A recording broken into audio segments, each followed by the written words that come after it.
So bago tayo magkainan, sabi mo sa katabi mo, bago tayo magkainan, makinig muna tayo ng salita ng Diyos. Pakainin muna natin ang ating kaluluwa ngayong gabi. At ang message na ibababa sa atin ng Panginoon is about the prophetic message of the Feast of Passover. Itong pista ng Pasko, o sa Tagalog ay Pasko, kasi hango yan sa Greek word na Feast of Pesach. Kaya tinagalog yung Pesach, Pasko. Sa English ay Passover.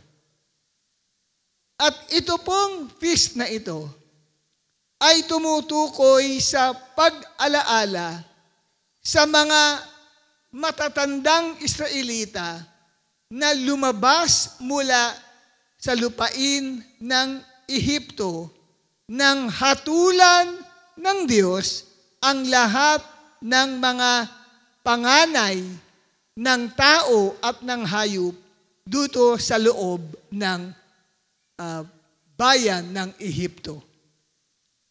Yan. Isa iyang joyous celebration, kaya bawal ang malungkot. Huwag kang magpapahalata na wala kang pera. Sabi sa katabi mo, bawal ang malungkot.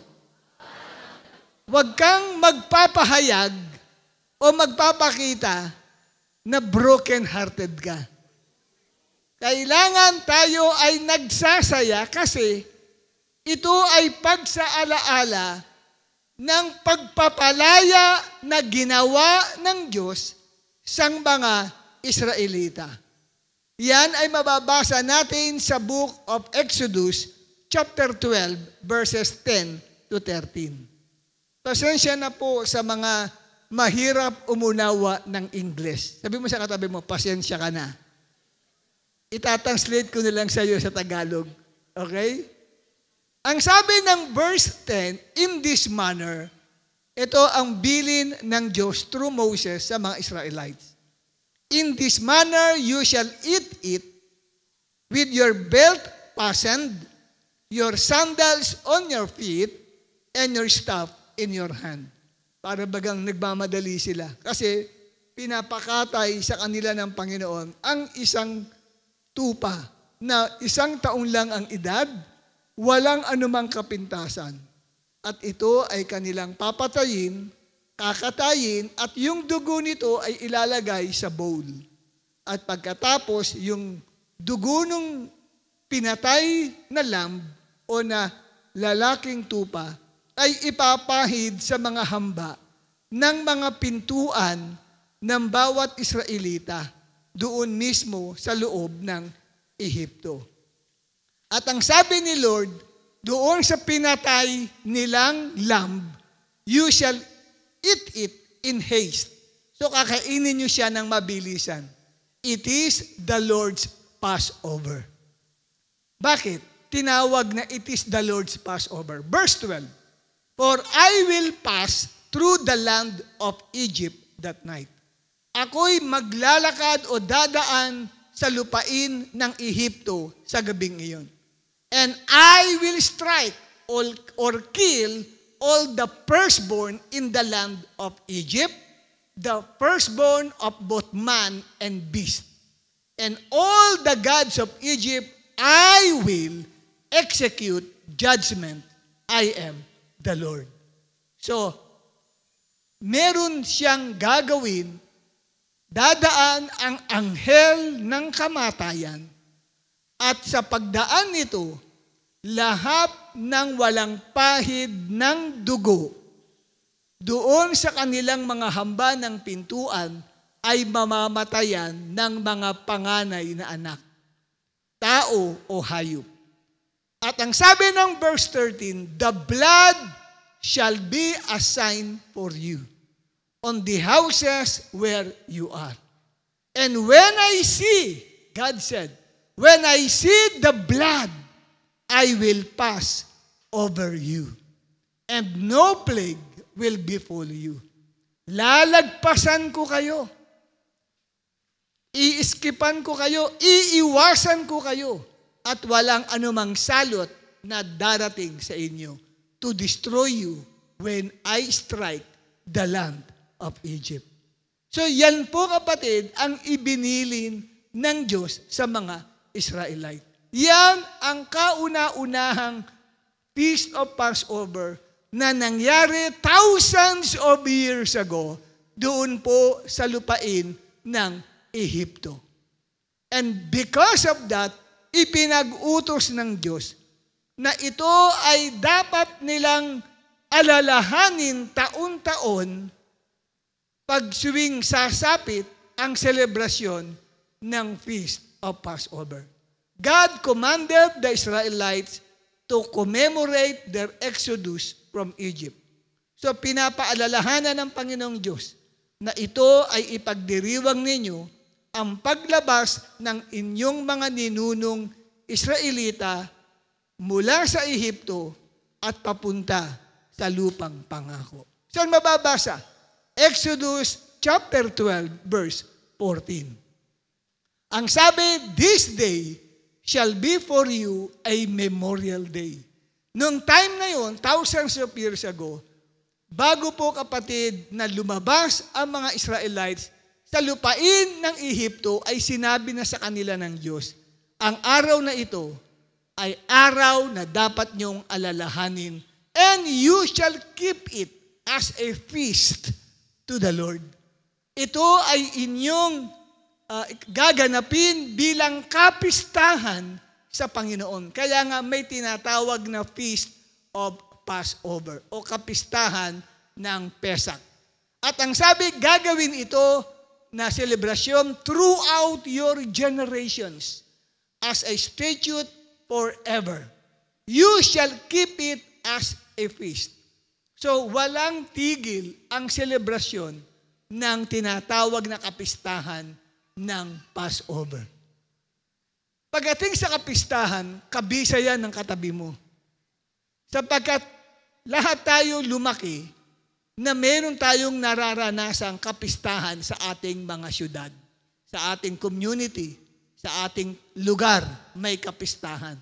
Kaya naintindihan nyo ang patungkol sa kapistahan. Ngunit, ang kapistahang ito ay hindi katulad ng kapistahan ginagawa natin sa Pilipinas. Sapagkat ang kapistahang ito ay tumutukoy sa pagpaparangal sa buhay na Diyos. Ngayon, yan po kapatid ay ipinag-utos ng Diyos sa mga Israelita. Now, if this Feast of Passover was commanded to all the Israelites, may relevance ba para sa atin? Hindi naman tayo Israelita. Tignan mo nilang ang ilong ng katabi mo, hindi mukhang Israel. Tignan mo nilang ang kutis niyan, kapatid, Pilipinong-Pilipino talaga. Di ba? Pag nakakita kayo ng tunay na Israelita, ang kinis ng balat, mamula-mula. At pag tinignan mo ang ilong, grabe ang tangos ng ilong. Tignan mo yung katabi mo. Di ba? Malibang may lahing Espanyol yan. May lahing Chinese yan. Medyo matangos-tangos ang ilong. Pero pag purong Pilipino, plat na plat yan. No?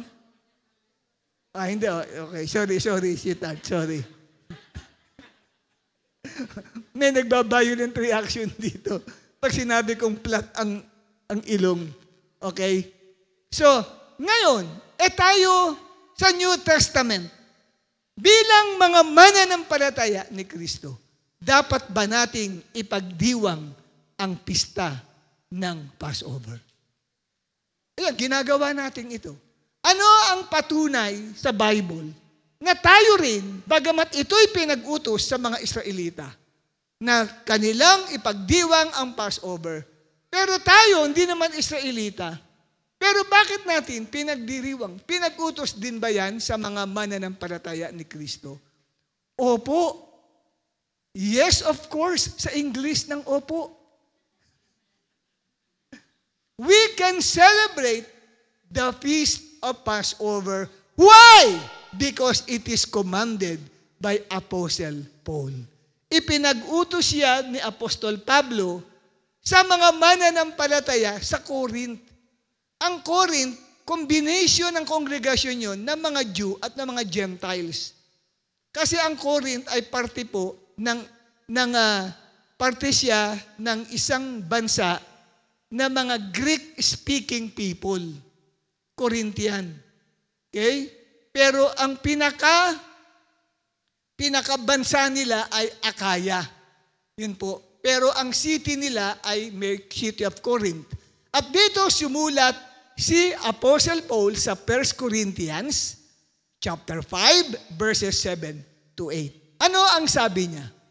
Cleanse out the old leaven that you may be a new lump, as you really are unleavened. So nilalarawan niya rito yung leaven ay isang kasalanan. Mamuhay raw tayo na as if tayo ay walang kasalanan. Bakit? Bakit daw dapat tayo ay mamuhay as if tayo ay walang leaven? Wala po tayong pampaalsa. O sa ibang translation ng pampaalsa ay lebadura. Ginagamit yung sa tinapay. Sa maraming mga arena niya, lagyan mo ng konting leaven yan. Pag naluto yan, uumbok po yan. Lalaki po siya. Yun po ang nagpapa-expand doon po sa nilulutong tinapay. Pag walang lebadura, flat lang po yan. Parang cake, no? Ganon. At bakit daw kailangan mamuhay daw tayo na wala tayong kasalanan? Sabi ni Apostle Paul, for Christ, ayan, tignan nyo, for Christ, our Passover Lamb has been sacrificed. Sapagkat si Kristo na tinatawag natin na siyang tupa na inihahandog tuwing may Feast of Passover, ay naialay na. Sa makatuwid, yung nangyari palang pagpatay sa mga tupa noong unang panahon sa Ehipto, yan ay pagsasalarawan ng kamatayan ng ating Panginoong Hesukristo. Siya ang nilalarawan na tupa na pinatay doon sa Egypt. At ang sabi ng verse 8, dahil dyan, sabi niya sa mga Jew and Gentiles na mga believers ni Jesus, let us therefore celebrate the festival. Kaya dapat nating ipagdiwang ang Feast of Passover. Bakit? Sapagkat our Passover Lamb, walang iba na si Jesus Christ ay naihandog na at naialay. Not with the old leaven, the leaven of malice and evil, but with the unleavened bread of sincerity and truth. Palakpakan natin ang ating Panginoon. So yan po, para maintindihan ng mga marami nating kapatiran at maraming nanonood ngayon sa live natin ngayon, ano ba ba't sineselebrate nila ang Feast of Passover? It is a Jewish feast, sasabihin ng iba. Hindi natin dapat ipagdiwang yan. Yun nga ang problema eh. Kulang sa kaalaman. Nang magpasa ako sa mga kilala kong Christians na mga dati kong nakasama noon, doon ako nakakilala nagpasa ako ng Happy Passover, wala man lang nag-like man lang doon, nag-accept noon. Tapos may kasabay akong nag-post doon sa group chat po namin. At ang pinost ay yung mga dating laro ng mga bata noon. At ano ang kanilang response doon? Relate ako dyan. Pero sa happy Passover ko, hindi sila relate. Feeling nila, hindi para sa kanila ang selebrasyon ng Passover. Why? Because of lack of knowledge from the Word of God. Nagbabasa ng Bible, hindi nalalaman na sinasayang nila yun pong selebrasyon ng Passover. Bakit sinasayang? Sapagkat tayo po kapatid, bilang mga mananampalataya ni Kristo, ay dapat din namang ipagdiwang ang Passover dahil yung ino-offer tuwing ang mga Israelites ay celebrate ang Passover, may pinapatay sila. Taon-taon niya may pinapatay silang na lalaking tupa, 1 taon lang ang edad at dapat walang kapintasan. Hindi dapat ito, kapatid, may galis.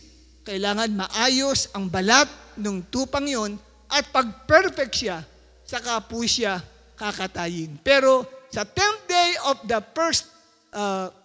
10th day of the Hebrew first month, the first month of Hebrew, which is the month of Nisan, equivalent to the month of April, ay aalagaan muna nila. Pagdating sa 14th day, doon nila kakatayin. Yun pong inalagaan nilang 1-year-old na tupa. At yung pagkatay na yun ay nilalarawan ang pagkamatay ni Kristo. Kaya tinawag siya ni Paul na Passover Lamb. At ang ikalawa, bakit natin dapat ipagdiwang ang Passover, Jewish Passover, sapagkat dahil bagamat tayo ay mga Pilipinos, but through Jesus Christ, we are heirs together with Israel. We are members together of one body with Israel, and we are sharers together with Israel in the promise of God to Israel in Christ Jesus. Anong sabi ng Ephesians chapter 3, verse 6 from the New International Version? Nagpapahayag ng isang hiwaga dito si Apostle Paul. Patungkol po, kapatid, sa bahagi ng mga Gentiles. Pag sinabing Gentiles, ikaw ay hindi Hudyo. Ano man ang nationalities mo? Ikaw man ay Pilipino, Amerikano, Chinese, Christians, Gentile ka. Ang tingin sa iyo ay Gentile, not a Jew. At ang sabi rito ni Apostle Paul, this mystery is that through the gospel, ang gospel ay good news about Jesus Christ. Through the gospel, the Gentiles. Ilagay mo ang pangalan mo doon sa sinasabing through the Gentiles. Ikaw ay isang hentil na mananampalataya ni Kristo, are heirs together with Israel. Ikaw ra ay kasamang tagapagmana ng Israel. At ang sabi, members together of one body. Ikaw ngayon ay mapapabilang bilang isang katawan na. Dahil kay Kristo, na tumanggap ka kay Kristo, naging mananampalataya ka ni Kristo, pag tinignan ka ng Diyos, ang Israel at ikaw ay iisa na lang. Because you belong to one body na lang ang tingin ng Diyos. Hindi dalawang katawan ang tingin niya. Isa na lang. Pag tinignan ka, kapatid, tinitignan ka rin bilang born-again Christian na kabilang sa kanyang bayang Israel. At ang sabi, and sharers together in the promise. Ikaw ay kabahagi. Ikaw ay may bahagi sa mga pangako ng Diyos na kay Kristo Jesus. So kung papasinin ninyo itong Ephesians 3:6, bubuksan lang ninyo ang isip nyo. Ang isang Gentile pala ay magiging kasamang tagapagmana ng Israel. Kung ano yung pinangako ng Diyos na pagpapala sa Israel, kasama ka rin, tagapagmana ka din. Kaya kung merong inilalaan ng Diyos na pagpapala sa selebrasyon nitong Feast of Passover, hindi para lang sa Israel yan. Ikaw ay kasama. Kasi ikaw ay co-heirs. Kasama kang tagapagmana ng Israel sa blessing na inilalaan niya dito sa ating selebrasyon ng Feast of Passover. At hindi lamang ikaw, kapatid, ay heirs together with Israel. Sabi rin dito ni Apostle Paul, members together of one body. Kaya kung ibibless ni Lord ang Israel, hindi pwedeng hindi ka makasama kasi iisang katawan ka sa Israel. Kaya pag binless ni Lord ang Israel, ikaw rin ay ibibless ng Diyos. At itong maganda, yung dulo, sharers together. Para kang stockholder, may share ka. Kaya pag ang Diyos nagbuhos ng blessing sa Israel, ikaw rin ay kasama doon sa blessing na yon na nilalaan ng Diyos para sa Israel. Ngayon, pinag-uusapan natin ang blessing. Unawain nating maigi, ano po ba ang ibig sabihin ng feast? F-E-A-S-T. Feast. Festival o kapistahan sa Tagalog. Pag gumamit ka ng dictionary o ano bang mga magandang dictionary ginagamit ngayon? Webster Dictionary. Ang definition ay limitado lang. Pag tinignan mo yung ang feast, sabihin nila, a joyous occasion. Joyous, masayang pagtitipon. Yun po, yung festival sa kanila. Pero, pag po ang ginamit mo ay yung sa Bible, English word na feast, huwag kang hahanap ng Webster Dictionary pag nakakita ka ng English word na feast diyan sa Bible. Kasi, hindi naman yung kahulugan ng Webster Dictionary ang kinukuha po yan, kundi yung original na salita na wikang Hebreo. Mababasa niyo yan sa Leviticus 23, verses 1 and 2. Ano ang sabi?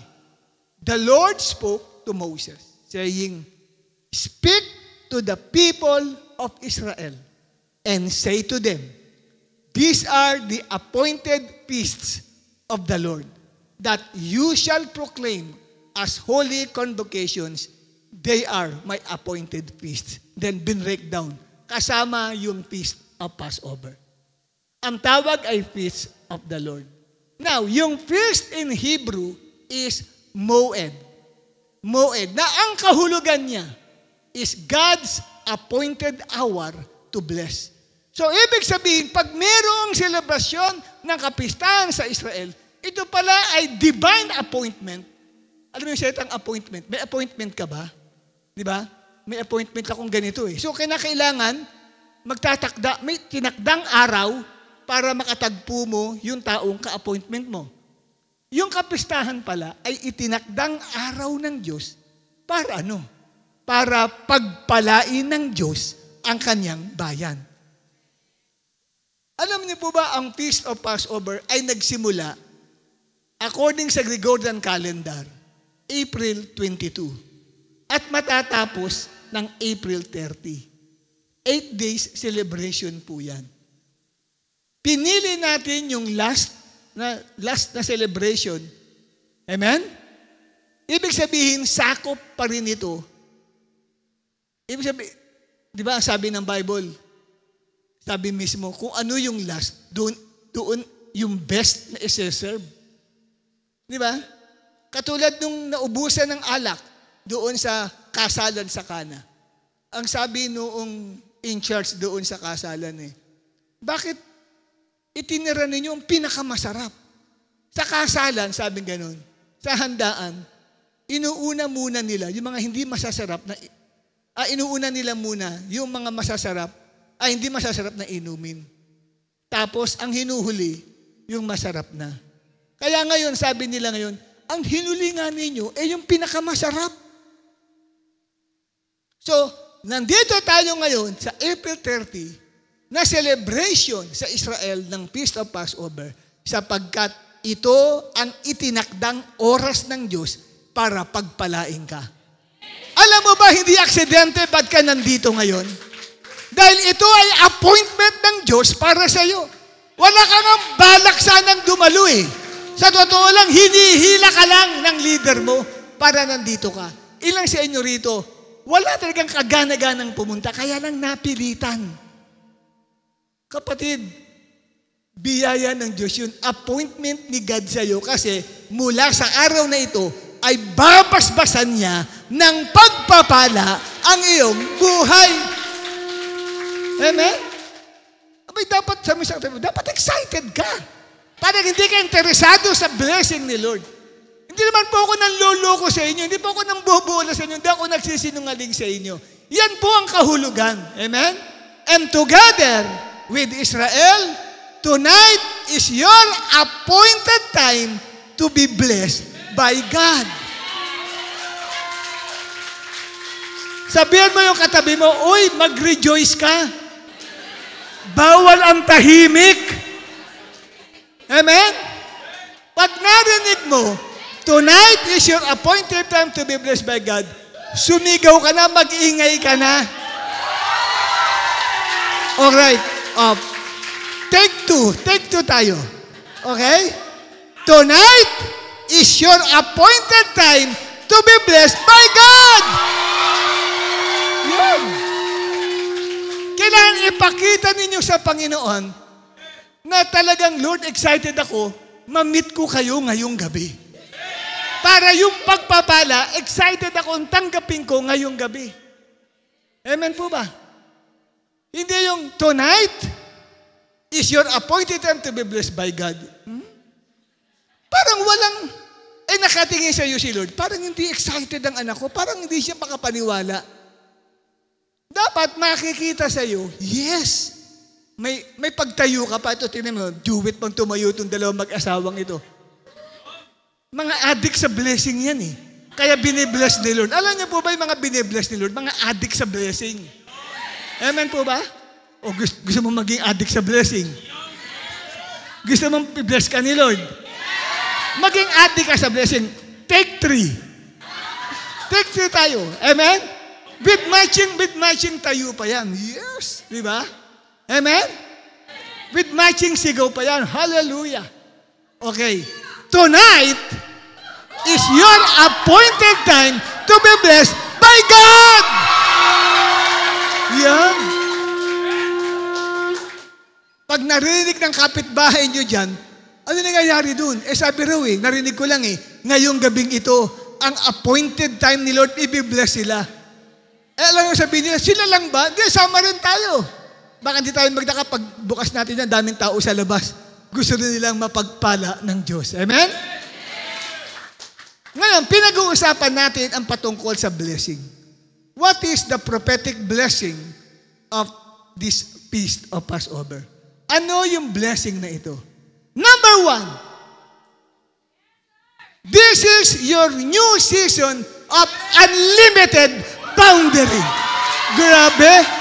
New season of unlimited boundary. Tingnan natin kapatid, kung ito nga ba talaga yung gustong iparating ng Diyos na blessing sa iyo. Bago po kapatid, magkaroon ng unang selebrasyon ng Passover, yung hari ng Ehipto, si Pharaoh, ay ayaw niyang palabasin ang Israel sa kanyang bansa. They were denied to leave Egypt. Hindi sila pinapayagan na lumabas. Talagang kinahon sila ni Pharaoh. Pero pagkatapos na mapatay, yun pong lamb at yung dugo ng lamb ay ipahid sa mga hamba ng pinto.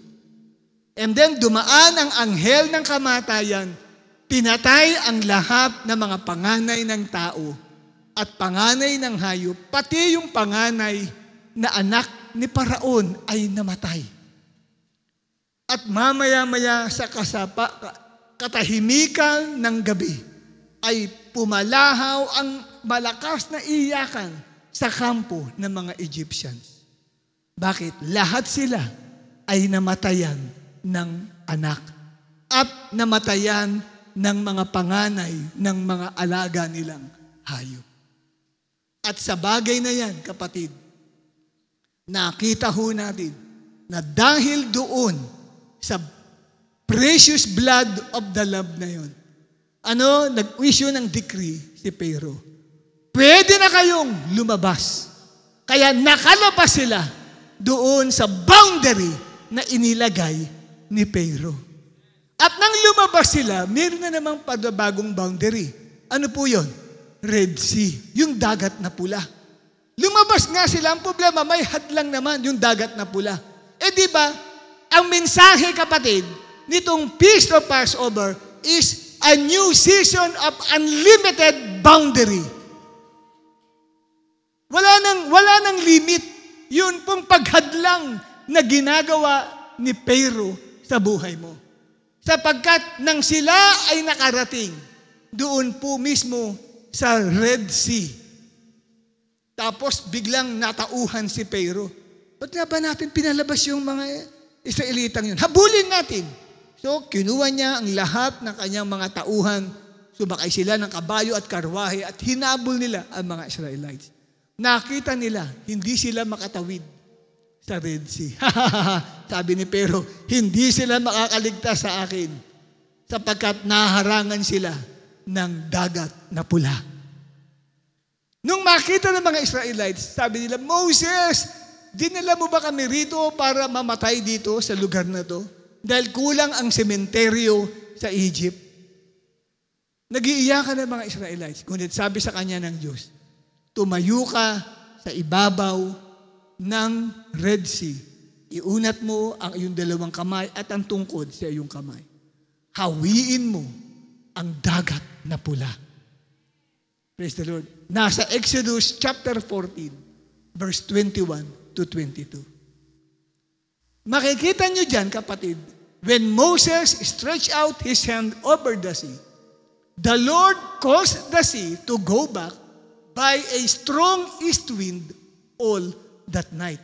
Umihip ang napakalakas na hangin sa gabing iyon. At dahil po dun, kapatid, sa pag-ihip ng malakas na hangin, natuyo ang tubig. Hindi sinabing natuyo ang lupa. Dahil dadaanan nila ay tubig. Amen?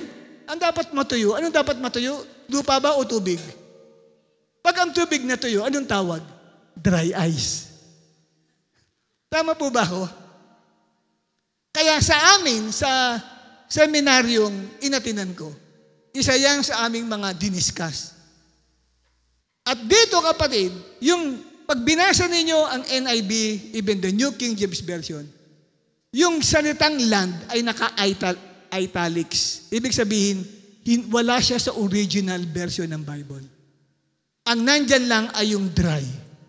Wala, yung land at saka yung ground ay wala sa original. Ibig sabihin, the water become dry. When the waters became dry, anong tawag? Dry ice. Tama po ba ako? Kasi, kung ang ginawa ay hinati lang yung dagat na pula, dagat yun. Sa dagat pala, pag nawala ang tubig, makikita mo, kapatid, na may halos bulubundukin din pala sa dagat. Tapos ang daming mga matatapakan ka doon na iba't ibang uri ng mga corals na talagang hindi ka makakadaan basta-basta.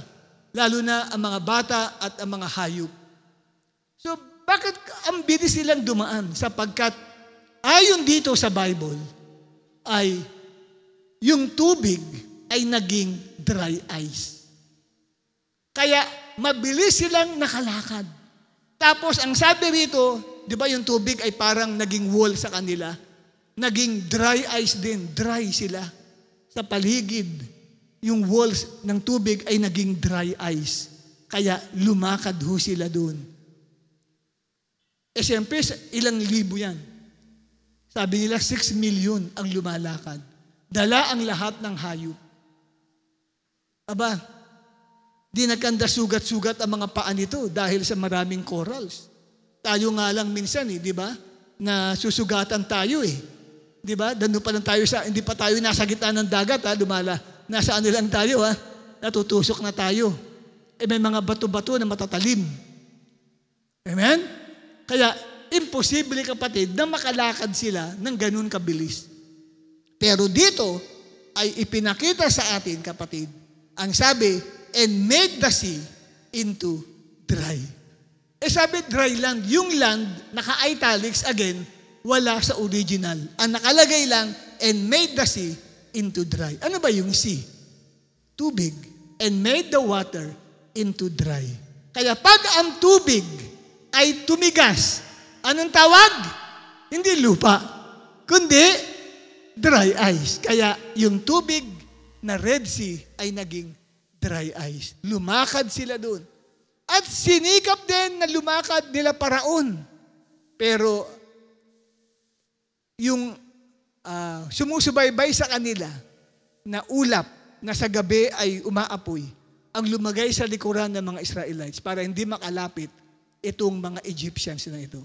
Hanggang sa sinabi ng Diyos kay Moses, ipasauli at natunaw muli yung pong dry ice at naging tubig at nagsilubog lahat ang mga Egyptians at sila ay nangamatay. Naintindihan niyo po, mga kapatid. Uy, kalibitin mo katabi mo. Naunawaan mo ba yan?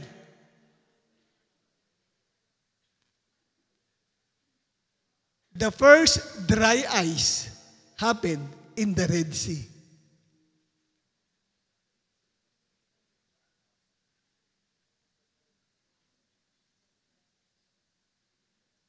Kasi kung ililiteral mo yan, na talagang, ika nga sinasabing dumaan sila sa pinakatuyong lupa, ang hirap nun. Subukan nga ninyo kapatid na yung dagat pagka ito ay, pagka low tide, lumakad ka nga doon kung hindi ka masasaktan ang paa mo hanggang sa gitna. Ayan, ito lumaki sa dagat yan, ang ating Pedro sa ating pastor na ito. Bakit? Fisherman. Tuyo ka nga, Pastor Jesmar. Yan. Fisherman po yan. Amen? Nakapatira natin, taga-dahikan. Yun ang kanyang hanap buhay. Fisherman. Alam niya, kabisa niya yan. Pag alam niya, lumalakad ka sa ibabaw ng dagat, Brad. Pero malamang, alam niya na, sumisisid yan. Alam niya kung ano nasa ilalim ng dagat, di ba? Mahirap lumakad kasi mga corals yun. Tapos palalakarin mo kasama yung mga maliliit na bata na lalakad doon sa puro coral. Aba, sugatan ka. Ang daming biktima doon. Paano sila makakalakad ng mabilis?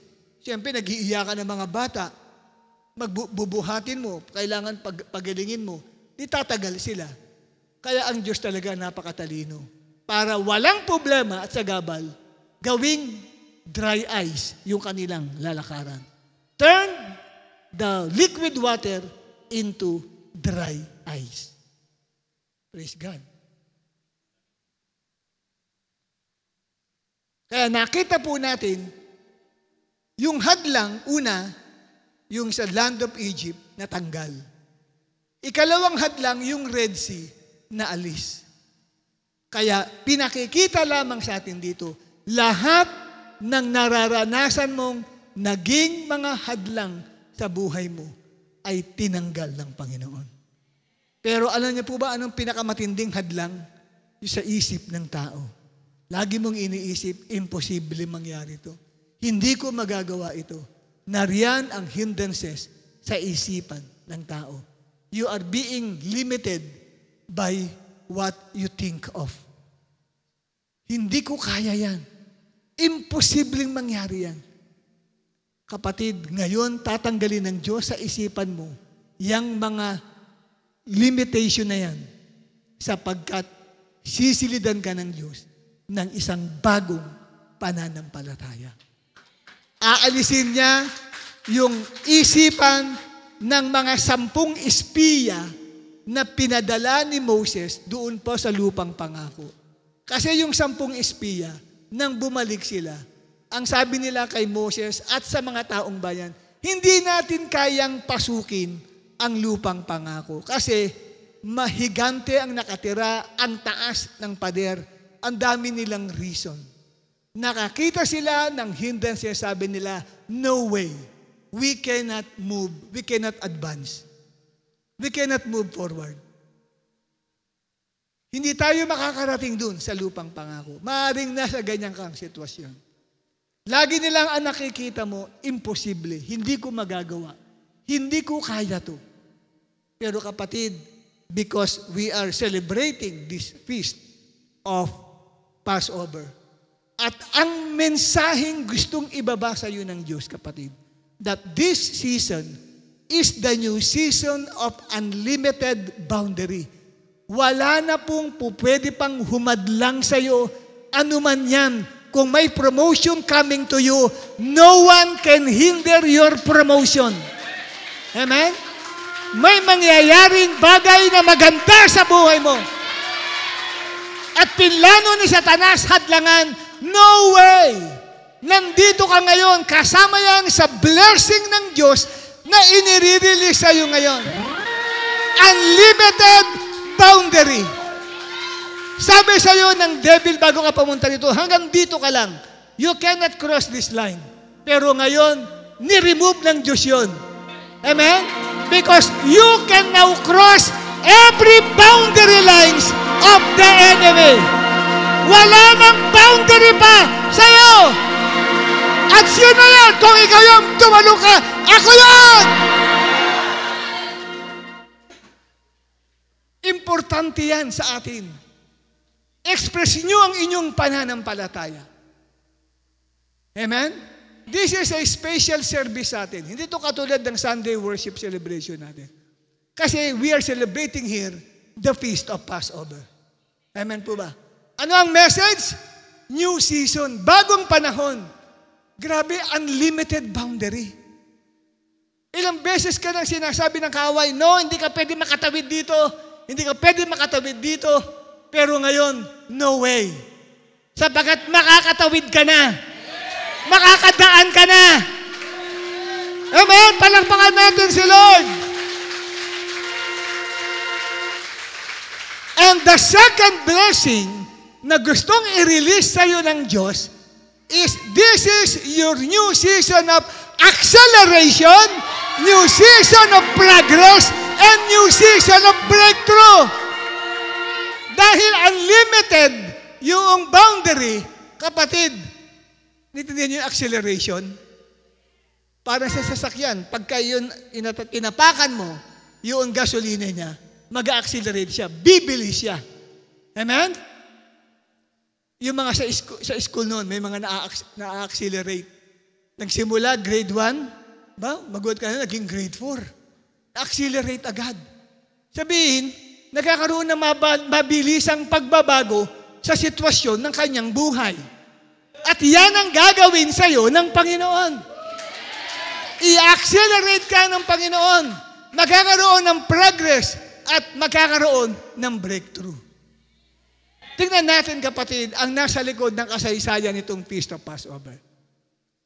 Yung unang-unang Passover, naranasan ng mga Israelites na makalabas sa Egypt at hatiin ng Diyos yun pong dagat na pula. At ang sumunod naman, nang sila'y naglalakbay, there's another hindrances, the Jordan River. Sila ay tatawid ng Jordan River. You know, that was the Passover month of Nisan. Ito ay celebration din ng Nisan. Eksakto yan. Kahit i-research nyo yan. Yung Jordan River happened also during the Passover celebration. Sa Joshua chapter 3, 15 to 17. Ang sabi, tatawid na ang mga Israelites sa leadership ni Joshua. Sa verse 15, now the Jordan is at flood stage. Nasa pagbaha po, apaw ang tubig ng River Jordan. At i-google nyo yan, i-study nyo yan. Bakit ang River Jordan ay umaapaw? Study it. Malalaman ninyo. Nangyayari yan pag pumasok po ang Hebrew month of Nisan. Celebration ng Feast of Passover. Kasi it was a time of harvest sa Israel. Barley harvest. Panahon ng pag-ani ng sibada. Okay? Barley harvest. At ang sabi rito, as soon as the priest who carried the ark reached the Jordan and their feet touched the water edge, the water, next slide, the water from upstream stopped flowing. Kasi bakit? Huminturo po yung pagbaba ng tubig mula sa taas. Kasi ang River Jordan, yun pong sitwasyon, condition ng kanyang river, hindi po pantay na ganyan. Pababa po ang River Jordan. Yun po yung terrain ng river, pababa. Sa Hebrew ng Jordan ay Yarden. Nakapunta na po ako dyan. Doon ako nagpa-water baptize din, mismo sa River Jordan. May nakalagay doon, Yarden, ang Hebrew word ng Jordan. Yarden River. Okay? At ang kahulugan ng Jordan River, tinawag na Jordan River o Yarden River, descending, pababa siya yung river. Kaya noong tumapak ang mga may dala ng Ark of the Covenant na mga priest at natapakan na nila yung tubig ng Jordan River, tumigil sa pagpulo yung tubig sa taas. Huminto siya. At na-cut off ngayon ang tubig na pababa patungong Salt Sea o Dead Sea. At dahil dyan, ano ang sabi? So the people crossed over opposite Jericho. So nakita ho natin dito, mga minamahal, na nagkaroon, kapatid, ng paghati ang ilog ng Jordan. Kailan nangyari yan? Nangyari during the Feast of Passover. Kung pag-aaralan nyo, isipin nyo, bakit nga ba? Pag may Feast of Passover, may nahahati. Meron pong nagkakaroon po ng pagdaan. Di ba? Yung hadlang, nawawala. Pagka may Feast of Passover, na tuloy-tuloy sila. Kaya nga, ang tawag dyan is the new season of acceleration. Mabilis ang pag-usad na mangyayari sa iyong karir, sa iyong buhay. Amen? At mabilis ang progress at may breakthrough kang mararanasan sa iyong buhay. But saan pa sila papunta? Saan pa sila papunta? Papunta sila sa Jericho. Do you know the meaning of Jericho? Doon sila papunta sa Jericho. Iko-conquer nila ang Jericho. Ngayon, meron tayong spiritual Jericho. Pero kunin muna natin ang literal meaning ng Jericho. Ang literal meaning ng Jericho sa Hebrew ay, ibig sabihin ay place of fragrance. Ito'y lugar ng kabanguhan, lugar na maganda, amen? Lugar na kasaganaan. Wow! Place of fragrance. Ibig sabihin, mayroong pagpapala. Kaya nga, i-accelerate ka ng Diyos, makakaranas ka ng breakthrough patungo sa masaganang blessing ng Diyos sa buhay mo. Yan ang Passover. Dalawang beses na yung Red Sea hinati sa gitna. Nangyari, celebration ng Passover. Nung panahon ni Joshua, celebration din ng Passover nang hinati ang River Jordan. Nagkataon lang ba yun? Tapos ngayon, nagdiriwang tayo ng Passover, hinati rin ng Diyos lahat ng hadlang sa iyo para ibuhos at daling ka sa masaganang blessing ng Lord sa life mo. Marahil bahong-baho ka na sa buhay mo. Bahong-baho ka na sa kinalalagyan mo. Bawat limingon, puro pangit at puro maamoy. Gusto mo man lang gumanda ang kapaligiran mo. Bumango ang kapaligiran mo. Yun ang Jericho. Dadaling ka sa lugar ng kabanguhan, sa lugar na maganda, sa lugar, kapatid, na ayos, sa lugar na kung saan ay masaya ka, fulfilled ka, sapagkat tinanggal ng Diyos lahat ng hadlang sa iyo sa time na ito ng Passover. Kaya nga tinawag natin prophetic message ng Passover. Taon-taon ako nagme-mensahe ng Passover. Pero magulat ka, may mga sumusulpot, mga revelation ng Diyos. Amen? Kahit sa body of Christ, binababa ko yan. Nagtataka sila, ano mensahe mo? Feast of Passover. Na-preach mo na yan nung last year, akala nila pareho. Nagulat sila, iba na naman uli ang message. Kasi nga, revelation yan ng Diyos eh. Napakasagana ng blessing ng Lord sa Feast of Passover. Amen! Saan kayo makakita ng lugar na mabaho? Sa comfort room. Di ba? Saan pa? Doon sa kulungan ng mga hayop. Di ba? Saan ka makakakita ng lugar na mabango? Wow! Sa mga malapalasyong lugar. Di ba? Sa mga 5-star hotel. Di ba? Mga magagandang lugar. So, ibig sabihin yan, kapatid, grabe yung blessing ng Lord na ipararanas sa'yo ng Diyos. Kailangan paniwalaan mo yan. Sampalatayanan mo yan. Bakit? Dahil bahung-bahu ka na. Amen? Sa hindi magandang buhay, halos masuka ka na sa kabahuan na nararanasan mo sa iyong buhay. Gusto ko man lang maranasan ang kabanguhan ng buhay. At thanks be to God, sapagkat ngayon, hindi aksidente, sabi sa katabi mo, hindi aksidente nandito ka ngayon. Talagang dinala ka ng Diyos ngayon dito para maranasan mo ang pagpapala ng Diyos sa buhay mo. Amen? Ano pa ang nangyari? Kailangan pasukin nila. Hindi lamang po ang River Jordan ay nahati sa gitna at nakadaan sila. May hadlang pa. Yung Jericho, kailangan pasukin nila. Ano ang hadlang? Napakalaki at napakataas at napakakapal ng pader. Formidable ang pader. Kung susukatin mo nga ang pader, kapatid, hindi po yung katulad ng laki lang ng hollow blocks na ilang ano lang yun. Di ba? Mga 4 inches lang. Hindi ganun.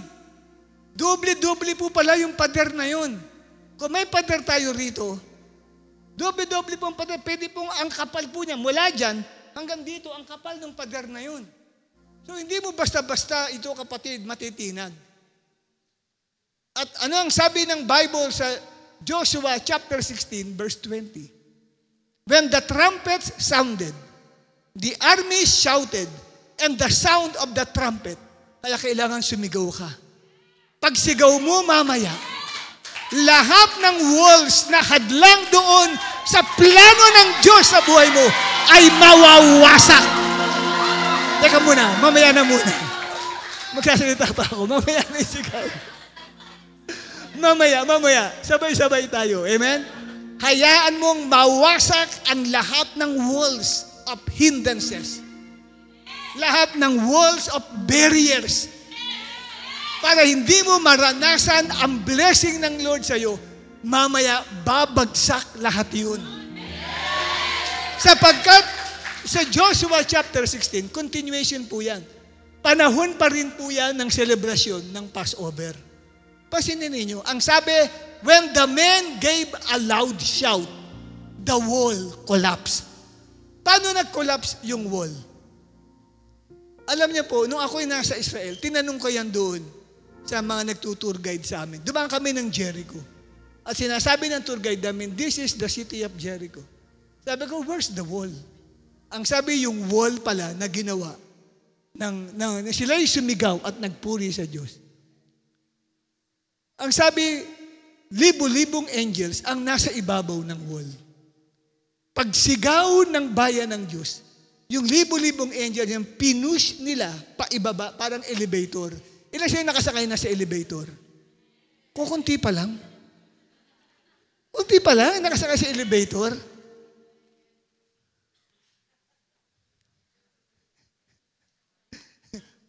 Kailangan ba ipakita ba sa picture yung elevator? Di ba kayo nakakita? Siya nakakita ng elevator dito. Di ba? Elevator kasi, bumababa yun pataas. Di ba? So, yung pagbaba ng wall, hindi po ito yung parang nag-crack siya, tapos bumagsak doon, bumagsak dito. Hindi po. Lumubog po siya, kapatid, sa lupa. Pinus siya. Ang lalim ng pagkakalubog. Kaya noong sabi, bumagsak ang walls, sumugod ang mga Israelites. Kasi kung bumagsak yun, na wasak-wasak, hindi sila makakalusob doon. Kasi bakit? Dadaanan nila malalaking bloke na nakaharang sa kanila. Oo. So, sabihin, hindi sila makakapasok sa loob dahil maharangan sila, napakalalaki. Naharangan sila, kapatid, ng bloke-bloking mga bato. So, paano sila nakapasok? Dahil sabi, straightway, dumiretso sila eh. Lumubog kasi yun pong walls ng Jericho. Amen? Kaya ngayon, ilulubog ng Diyos lahat ng walls of barriers, walls of hindrances sa buhay mo dito sa Feast of Passover na ito. Amen? All the walls of barriers, lahat ng yan ay magko-collapse. Babagsak sa ilalim. Amen? At may gumawang excavation yan. I-research po ninyo. Ni-research ko.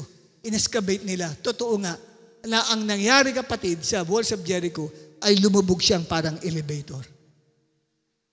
Ginamit ko yung New Anger's Bible Dictionary about the walls of Jericho. Nabasa ko doon. Nung ginawang excavation noong taong 1940s, ay natagpuan nila na ang mga walls pala na yun ay lumubog sa lupa. Hindi po siya yung nagkalamat-lamat na ganyan and then bumagsak na lang, nagkalat ang mga napakalalaki mga bato. Hindi po ganun. Buong-buo siya na lumubog, sabay-sabay. Grabe, no? Hallelujah. Ganyan ang kapangyarihan ng Diyos. Kaya lahat ng hadlang na nakikita mo sa buhay mo ay ilulubog ng Diyos. At hindi mo na siya makikita. Bakit? Ililibing ng Diyos ng buhay lahat ng walls na yan sa buhay mo. Amen. At sabi mo sa katabi mo, kapatid, ang mga hadlang na nakikita mo ay ililibing ng Diyos ng buhay. At hindi mo na makikita pa magpakailanman. Lahat ng hadlang, lahat ng palakid sa mga pagpapala ng Diyos na inilaan para sa iyo. Palakpakan natin ang Panginoon. At ikatlong blessing ng Feast of Passover. This is the season to remember that you are free to worship God. You are free to serve God. You are free to follow God. I am free again. I am free again. Amen? You are free. Malaya ka na. Tingnan nyo, kapatid, ha? Nabasa ba ninyo ang Exodus chapter 7 hanggang Exodus chapter 12? Ito po yung sinugo ng Diyos si Moses kay Pharaoh. Ano ang daladalang mensahe ni Moses galing sa Diyos para ipahatid kay Pharaoh? Hinarap ni Moses si Pharaoh at ang sabi niya, Pharaoh, sinugo ako ni Yahweh. At ito ang kanyang message, let my people go so that they will worship me. So, yun po ang mensahe, kapatid. Let my people go so that they would worship me. 6 na beses niyong mababasa yung message na yun na pinahatid ng Diyos kay Moses, kay Pharaoh. From Exodus chapter 7 to Exodus chapter 10. Pero ano nangyari kay Pharaoh? He was adamant. He was reluctant to heed to that voice, to that God's message or commandment. He rejected God's message because he didn't want the people of God to worship God. Amen? Kaya kung may humahadlang sa iyo sa pagsamba mo, kapatid, tandaan mo, sarili mo na lang yun. Ikaw na lang ang Pharaoh. Kasi, remember the Feast of Passover. Remember the Passover. You are free to worship God. Don't make yourself a Pharaoh. Na ikaw mismo ang humahadlang sa sarili mo para wag sumamba sa Diyos. Araw ng linggo, mas ipiprepare mo na nasa mall ka at nasa Divisoria ka. Mas ipiniprepare mo, nagtitinda ka. Sino ang Pharaoh? Huwag mo sabihin ang Pharaoh ay yung Divisoria. Huwag mo sisihin si Satanas. Because you are free. Malaya ka na. Kung papaano, kapatid, sa pamagitan ng blood of the Lamb sa Egypt, napalaya ang mga Israelites to worship God. meron din nagpalaya sa atin, the blood of the Lord Jesus Christ. You are free to worship God. Sabi mo sa katabi mo, you are free to worship God. So, yung power encounter na nangyari, actually, is about worship. Ang pinag-aawayan ng Diyos at ni Pharaoh is about worship. Ayaw na ayaw pala ni Pharaoh na sumamba tayo sa Diyos. Pero sa pamagitan ng huling salot, ang salot ng pagkamatay ng lahat ng mga panganay at lahat ng mga panganay ng tao at hayop, at sa pamagitan ng dugo ng kordero na napatay, sumunod si Pharaoh. At ano ang sabi niya? Okay, sige, pwede na kayong lumabas. Hallelujah. Sumamba na kayo sa inyong Diyos. Malaya na kayong sumamba sa Panginoong Diyos niyo. Amen po ba? Kasi, pwede ba silang sumamba sa loob ng Egypt? Sabi nga ni Moses, hindi pwede kasi mag-o-offer kami ng animals kay Lord. Makikita ng mga Egyptians, ano sasabihin nila sa amin? Bawal sa kanila yun. So, ang Egypt is a type of sin, or tawag sa kanya ay land of slavery. Slave to sin. Kaya ang mga taong alipin sa kasalanan, talaga walang interes sumamba sa Diyos yan. Kahit parang ikaw, pag nakapag-commit ka ng sin, wala kang interest dumalo ng church. Alam na this, active na active ka, pag may ginagawa kang kasalanan, parang tinatamad kang umatin. Tinatamad kang sumamba. Tinatamad kang umatin ng prayer meeting pag naaalipin ka ng kasalanan. Di ba, active na active ka pa, nagpapatato ka pa nung Sunday, hindi pag uwi mo, nakapag-commit ka ng sin. Ngayon, nagulat yung cheerleader mo. Akala dadalo ka ng Sunday, di ka na makita. Ang message mo lang, on the way na po ako. Puro on the way lang, yung pala, nagtatago ka na. Kasi, because of sin. Pag nasa Egypt ang tao, walang ganang sumamba sa Diyos.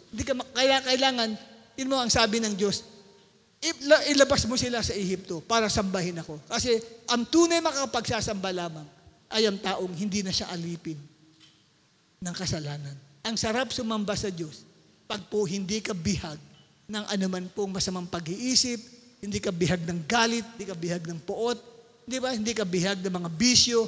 Pagkalaya ka, kapatid, sa kasalanan, ang sarap sumamba sa Diyos. Ang sarap dumalo sa gawain sa Lord. Saturday pa lang, pinaplansya muna ang susuotin mo.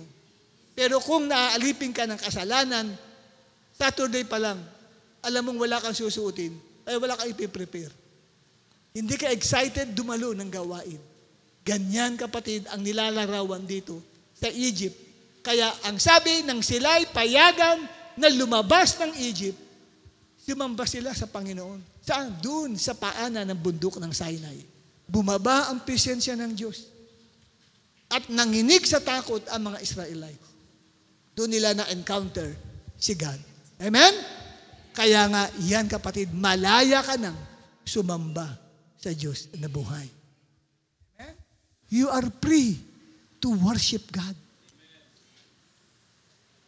Kaya sabi mo sa katabi mo, pag sa Sunday, hindi kita nakita, lam na this.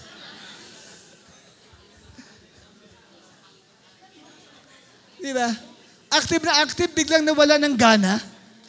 Magulat ka na lang. Ayun, bumalik uli doon sa kanyang ginagawa na kasalanan.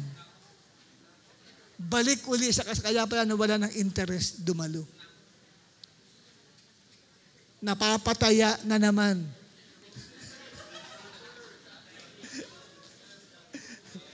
Doon sa computer games. Diba, naglalaro na naman sa computer games, tinamad na namang dumalo. Bumabalik sa dating buhay. Bumabalik ka sa Egypt, hindi ka makakapag-worship talaga kay Lord. Amen? At ika-apat, last but not the least, bago tayo kumain.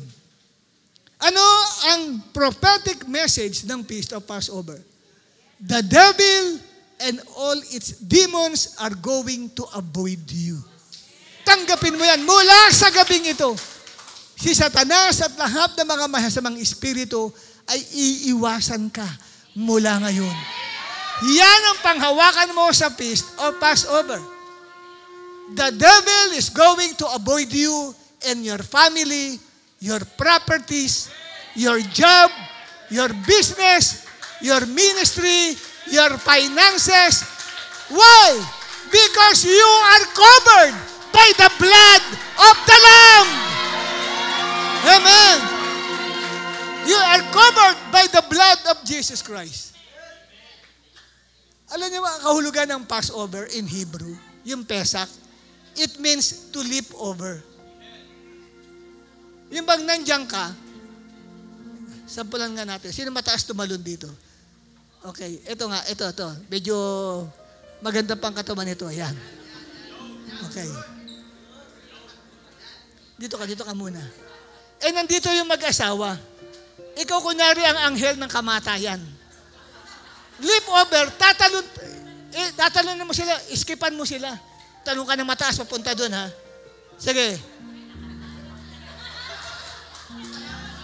Yung leap over or skip over, yun yung sabihin ng Passover pala eh. The feast of leaping over. The feast of skipping over.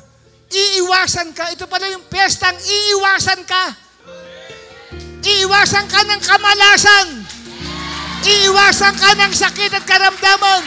Iiwasan ka ng cancer. Iiwasan ka, kapatid, ng gawa ng kaaway. Amen? Iiwasan ka ng kawalang pera.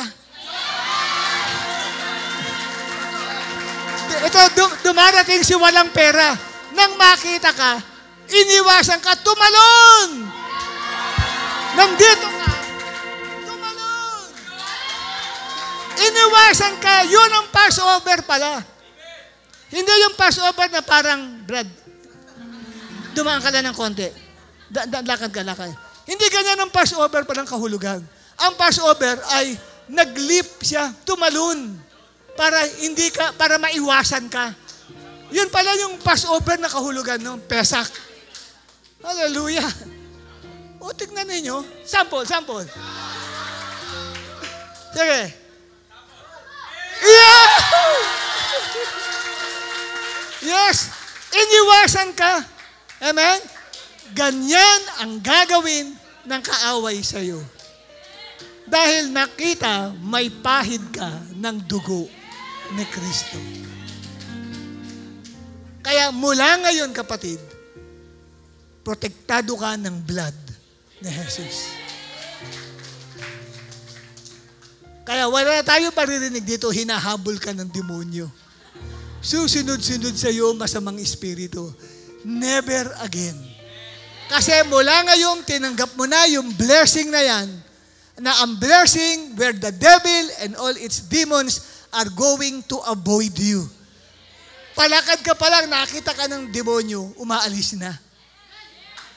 Mababaligtad, sila na ang matatakot sa iyo. Para sila nakakita rin ng demonyo.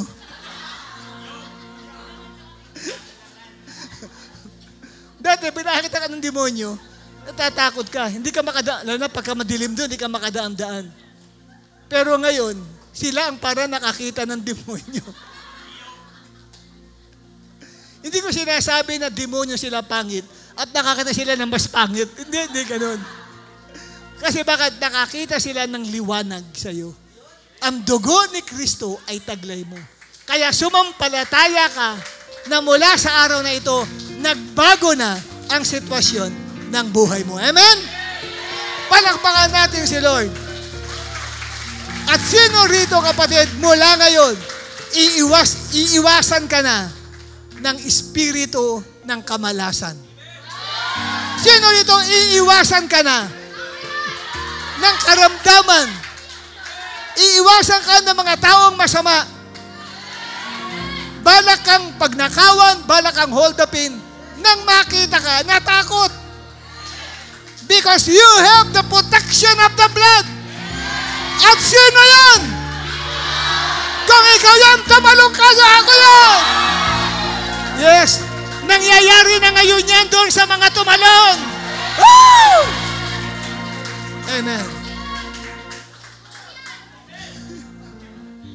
Sino yun? Para may bata. Ako yun. Okay. Amen. So tayong lahat ay sandaling tumayo bago tayo mag-Passover meal.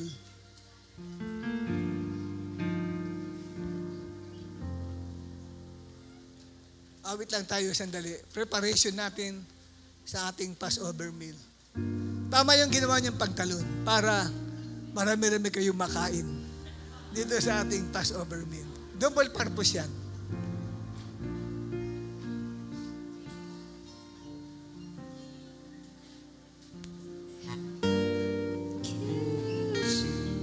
You have saved my life, brought me from the darkness to your glorious light. There is nothing stronger than the wonder-working power of the blood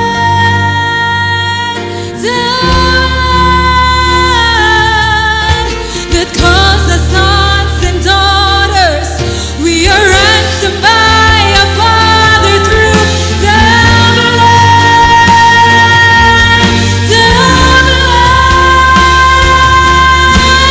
There is nothing stronger than the wonder-working power of the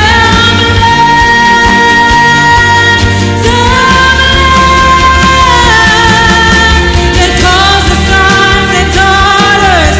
We are ransomed by our Father through the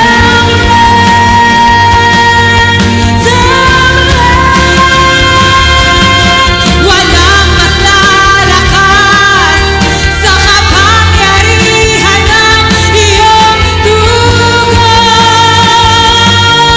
Jesus. Kami ay iyong tinawag at kami ay tinubos ng iyong dugo. There is nothing stronger. There is nothing stronger than the wonder-working power of the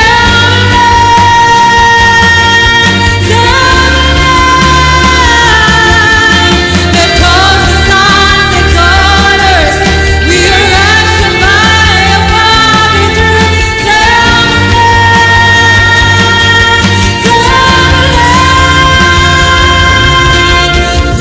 Thank you, Jesus, for the blood of mine. Thank you, Jesus, you have washed me white. Thank you, Jesus, you have saved my life, brought me from the darkness to your glorious light. Hallelujah. Yes, Abba Father, we thank you, Lord, for this prophetic word that you have released in our midst tonight. Lord, we receive all this prophetic word and we will walk, Lord God, into this prophetic word. Lord, we accept it. We believe it, O God, and we live by it. And Lord, I declare, bawat isa na mga sumalo, tumalon, sumigaw, ay tunay, Panginoon.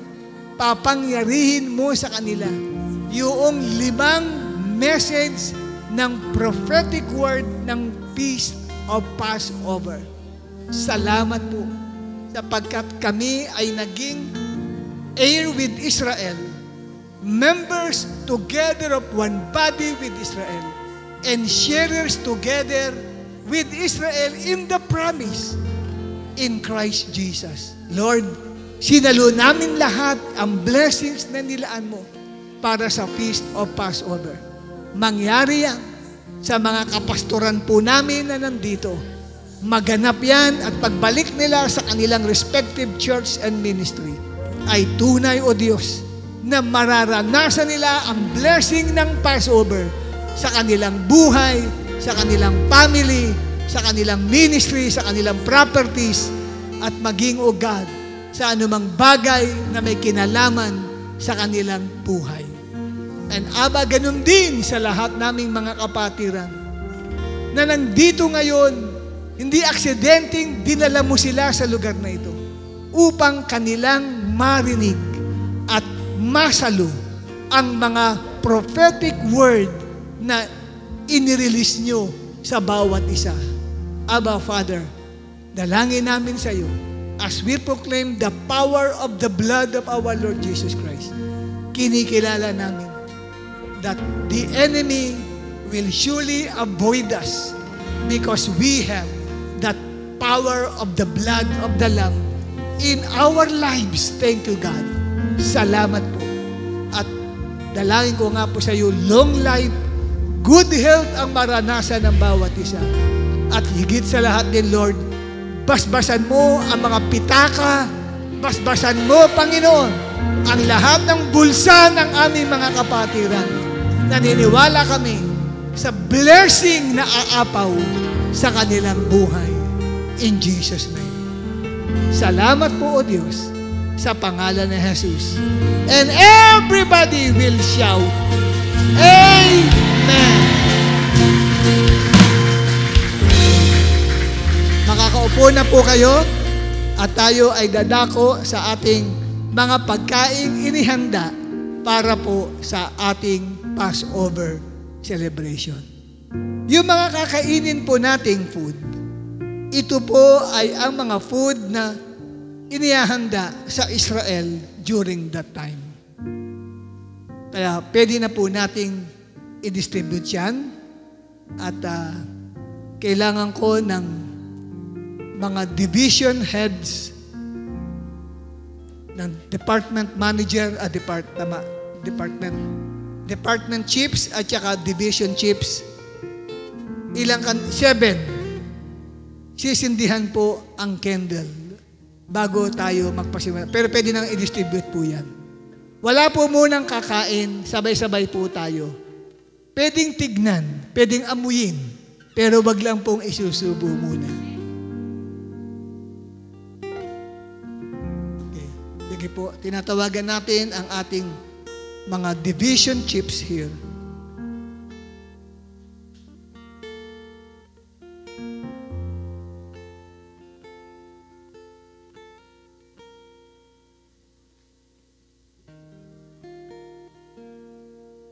Sige po, makapaghihintay po tayo dahil sa dami po ng mga bibigyan ng food.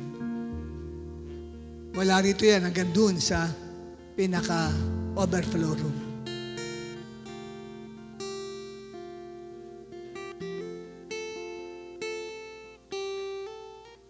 Bawat isa sa kanila na pagkain na yan ay may prophetic significance.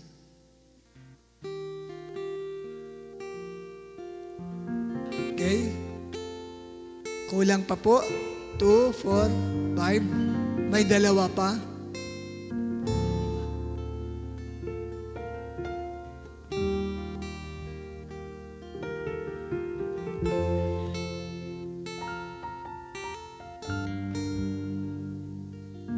Sige pa, Sister Rose.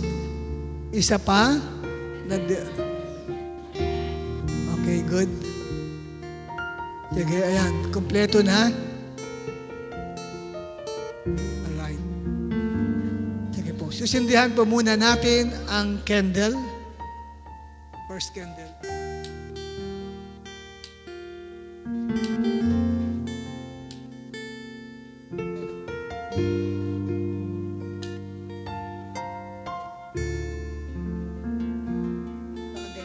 Nakaganon bumababa yung gasoline. Ay, gasoline, yung gas. Baba.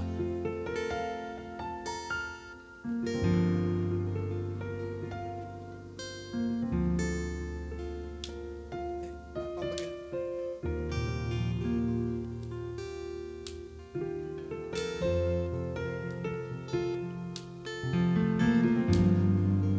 Ayaw sa'yo.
Sino po may lighter dyan?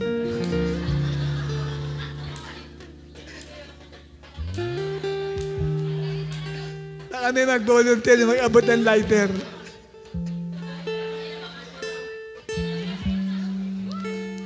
Ayun. Ay, salamat.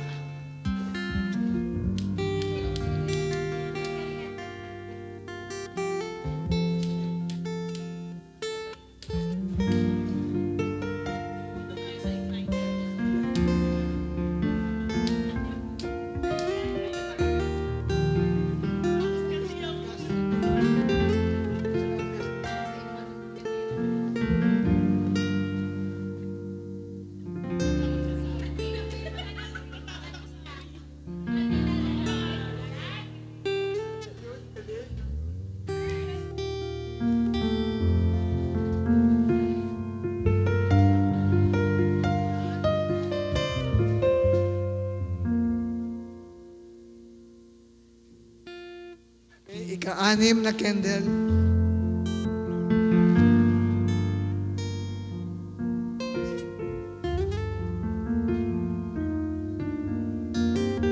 Ikapito.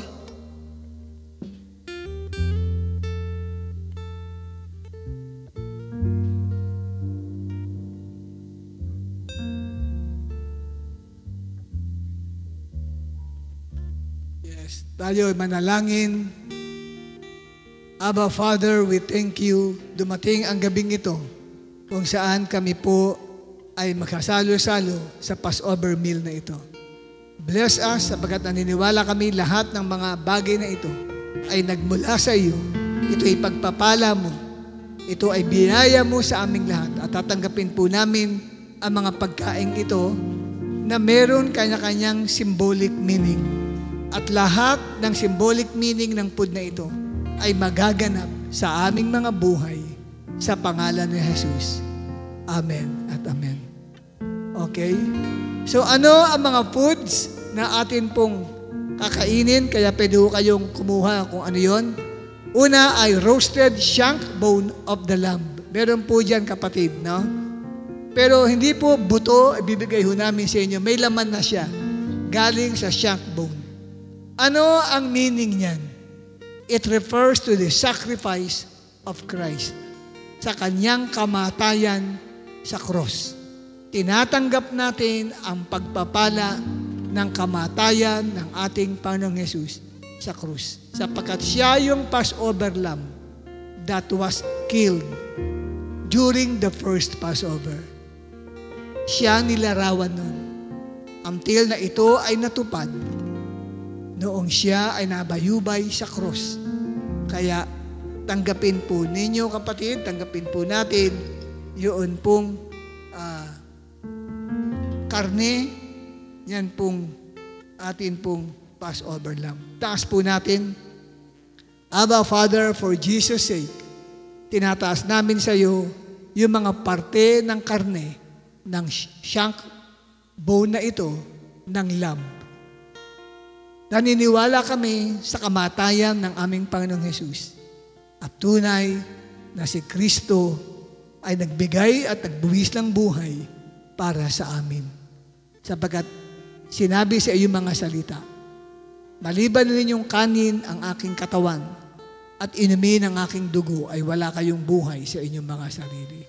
So we receive, Lord, your life. In Jesus' name, amen. So subo po ninyo kahit hindi nyo ubusin, no, konti lamang, no?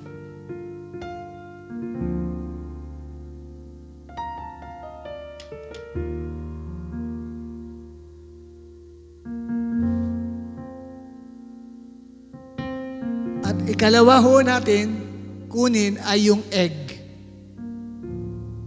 Egg. Ano ang sinisimbolo ng egg? Taas nyo yung egg.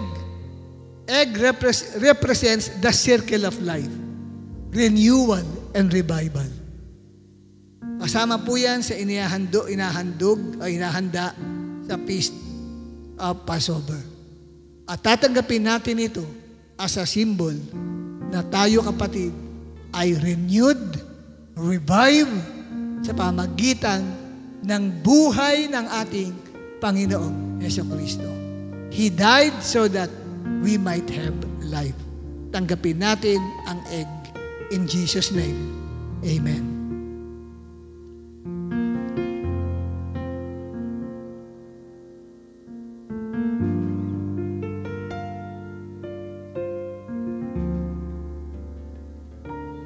At ang ikatlo ay wine. Taas nyo yung wine. It represents the blood of the Lord Jesus Christ, the blood of the Lamb, na tumubos sa ating mga pagkakasala. Lord God Almighty, we declare power unto this wine. Maranasan ng bawat isa sa amin ang kagaangan ng kalooban because we know na ang dugo po ninyo ang nagtatanggal ng lahat ng karumihan ng aming pong conscience, ng aming pong damdamin, ng aming pong puso.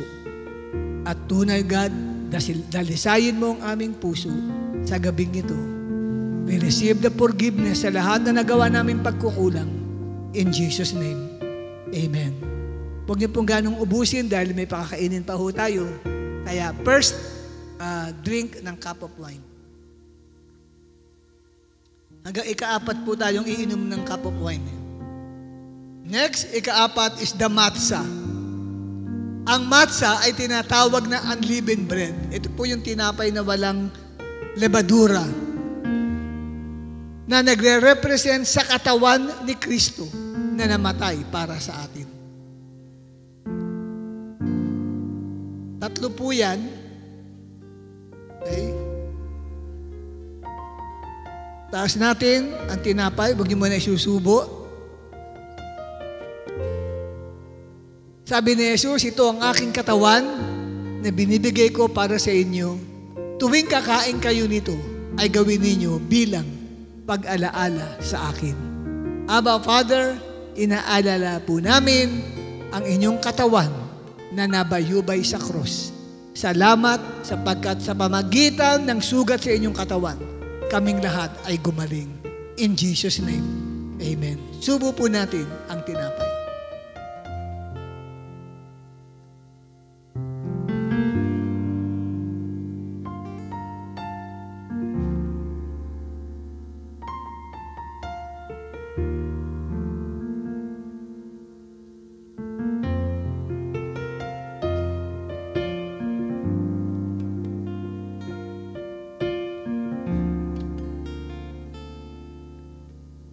Kunin natin ang bitter herbs. Ikalima ay bitter herbs.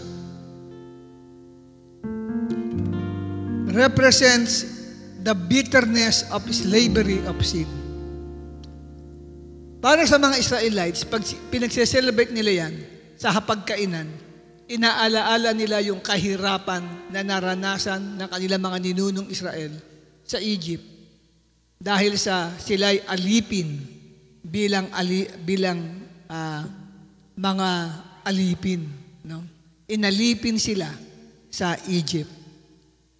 Grabe yung kapaitang naranasan nila. Tayo naman, hindi naman literal Egypt. Naranasan natin ang kapaitan ng pagiging alipin sa kasalanan. Ngunit pinalaya tayo ng ating Panginoon sa pamagitan ng kanyang dugo. At nawa, pagkain natin ito, never again na mabuhay at balikan pa natin ang kasalanan sa ating buhay. In Jesus' name, amen. Subo po natin ang bitter herbs. Kahit mapait yan, okay lang po kung ikaw ay mapaitan.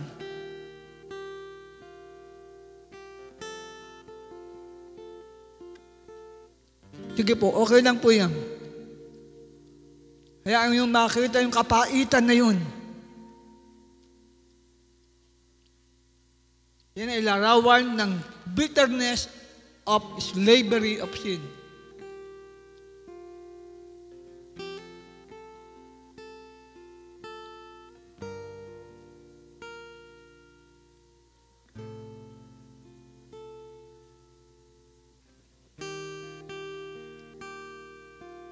Meron pang gulay, yan naman ay parsley.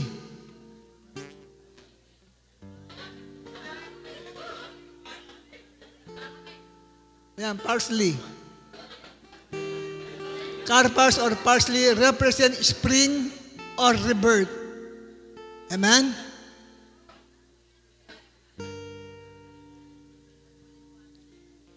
Na alam natin through our relationship with Jesus Christ, tayo ay na-reborn. Tayo ay muling isinilang na muli. Tinatanggap natin ang mensahe ng parsley sa ating buhay in Jesus' name. Amen. Subo po natin ang parsley.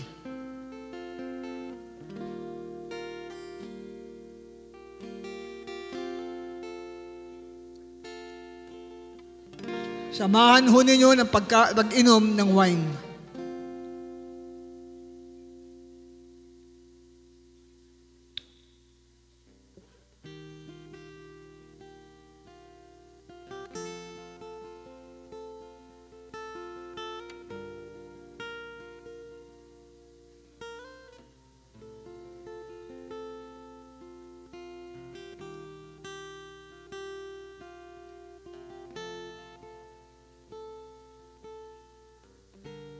Mas mapait yung parsley.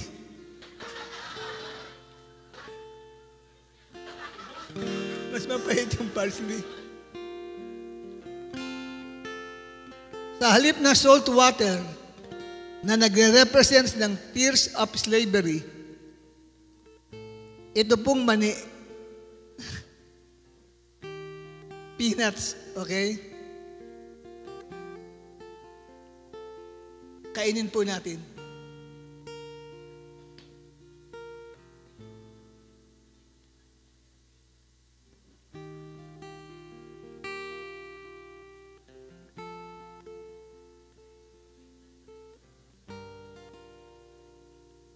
Teka, may laman pa. Naparami.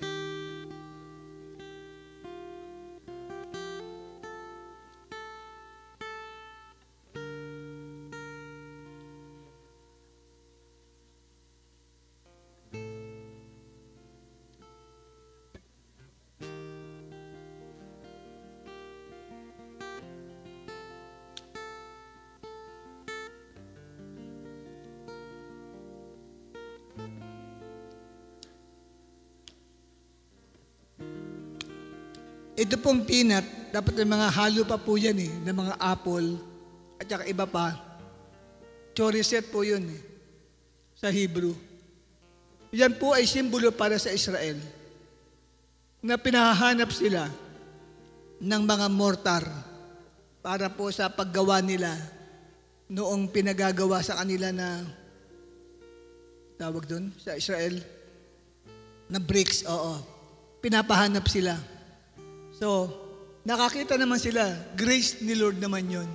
Kaya ang mensahe niyan is about the grace of God na sumaatin. Kaya ubusin ninyo ang peanuts, sumaiyo ang grace ni Lord. Huwag mo ibabato yung peanut, kainin mo.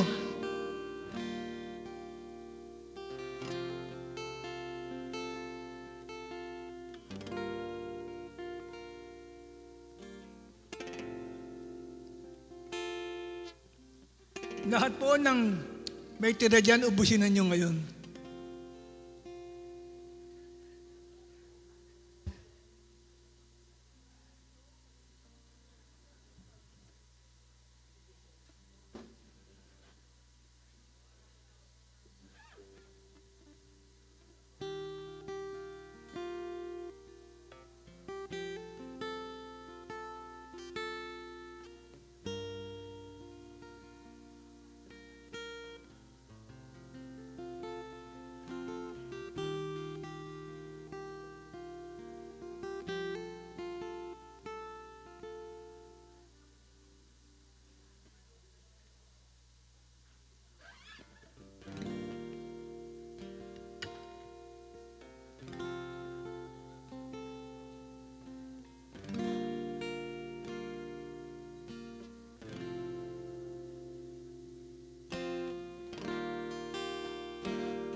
Father God in heaven, we thank you sa ginawa po naming pagkain sa mga foods that are being served during the Passover meal. Lahat ng mga prophetic meaning ng mga pagkain na amin pong pinagsaluhan ay mangyari at maganap din po sa amin pong buhay. Thank you for this wonderful opportunity na binigay mo sa amin upang kami magsalo-salo during this celebration of the Passover. Salamat po. Siniselyuhan ko ng dugo ni Jesus lahat ng blessing na tinanggap namin mula sa proclamation ng iyong salita at mula sa aming pagkain sa mga food na inahanda sa Passover. In Jesus' name we pray. Everybody will say, Amen at Amen.